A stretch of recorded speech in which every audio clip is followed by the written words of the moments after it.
It's funny how the dead silence of a hotel room can feel so different from the noise of the streets. You'd think I'd be used to it by now. But something about that quiet, heavy air makes the hairs on my neck stand up. I don't let it show, though. The man lying on the bed wouldn't care. Or maybe he'd like it too much. Either way, I'm here to do a job, and that job doesn't include indulging his curiosity about my fears. His name was Martin. At least, that's what he told me. Businessman type. Suit a little too expensive for this dingy place, but his face, something about it didn't match the confidence he tried to project. His eyes darted around the room, checking shadows like he expected something to jump out. I chalked it up to nerves. First-timers always act like they're being watched. "You can relax, you know," I said, slipping out of my jacket and draping it over the chair, letting my blouse ride up just a little to give him a view. "Nobody's going to bust in here."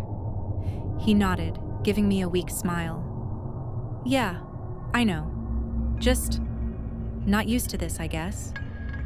"First time for everything," I teased, kicking off my heels and leaning back on the bed, letting my legs cross just so.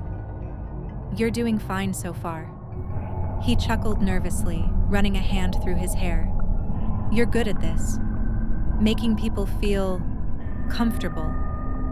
Comes with the territory," I said, leaning forward, my voice dropping just a bit.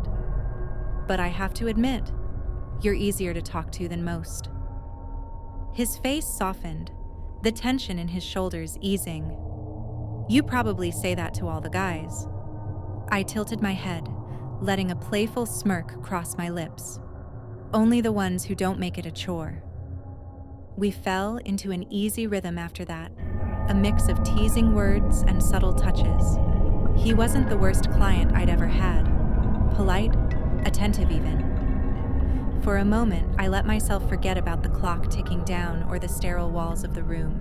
It was almost nice. But then, as he reached to brush a stray strand of hair from my face, a chill swept through the room. Not a breeze from the air conditioning, but something colder, sharper. I sat up, pulling the sheet tighter around me. "Did you feel that?" He frowned. "Feel what?" Before I could answer, there was a knock at the door. 3 sharp raps, loud enough to echo through the room. Martin froze, his eyes wide. "Were you expecting someone?" I asked, trying to keep my voice steady. "No," he said quickly, sitting up. "Were you?" "Not exactly my style," I said, slipping off the bed and wrapping the sheet loosely around myself. "Stay here." I crept to the door, peering through the peephole. Nothing. The hallway outside was empty. "There's no one there," I said, turning back to him. "Probably just some idiot messing around." But then the knocking started again, louder this time, more insistent. My heart pounded as I backed away. Martin stood, pulling his pants on hastily. "We should leave," he said, his voice shaking. "And go where?" I snapped. "It's probably nothing." Before he could respond, the lights flickered and went out. The room plunged into darkness, save for the faint glow of the streetlights outside. I grabbed my phone and turned on the flashlight, the beam cutting through the shadows. That's when I saw it. A figure standing in the corner of the room. It was barely visible, a shadow darker than the darkness around it. But its presence was unmistakable. My throat tightened, and I felt like I couldn't breathe. "Martin," I whispered, "do you see that?" He didn't answer. I turned the light toward him and screamed. He was standing motionless, his eyes wide and unblinking, blood trickling from his nose. His mouth hung open as if he were trying to speak, but no sound came out. "Martin!" I shouted, shaking his shoulder. He collapsed to the floor like a puppet with its strings cut. Panic set in. I turned back to the corner, but the figure was gone. The air grew colder, and I could hear faint whispers, too low to make out the words. My flashlight flickered, and in that brief moment of darkness, I felt something brush against my arm.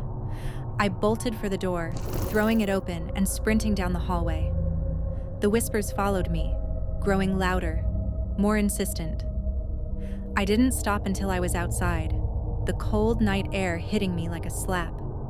I turned back to the hotel expecting to see something. But it looked the same as ever, a crumbling relic of a bygone era. I didn't go back for my jacket or my shoes. I didn't even call the cops. What would I tell them? That a ghost killed my client? They'd lock me up for sure. By the time I got back to my apartment, my nerves were shot. I locked the door behind me, double-checking it before collapsing onto the couch. My hands were still shaking as I opened my laptop and typed the hotel's name into the search bar. I needed answers.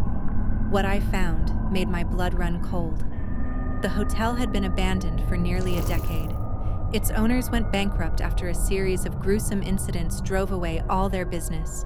Murders, disappearances, suicides. The place was a magnet for tragedy. The last recorded incident? A businessman named Martin Ellis who was found dead in one of the rooms. Cause of death? Unknown. My stomach turned. Was it the same Martin? It couldn't be. He felt real, warm, alive. But the date of his death was 10 years ago to the day. I slammed the laptop shut, my mind racing. Who or what had I been with that night? The whispers, the shadow, his lifeless eyes. It all came flooding back. My chest tightened as a new, horrifying thought crept in. If that wasn't Martin, then where was the real one? The room felt colder, the shadows deeper. I glanced at the corner of my apartment, half expecting to see the same figure from the hotel. Nothing. But the sense of being watched wouldn't leave me. I couldn't sleep that night. Every creak of the floorboards, every groan of the pipes set my heart racing. By dawn, I was exhausted, but no closer to an answer. All I knew was this: something wasn't right, and whatever had happened in that hotel room, it had followed me home.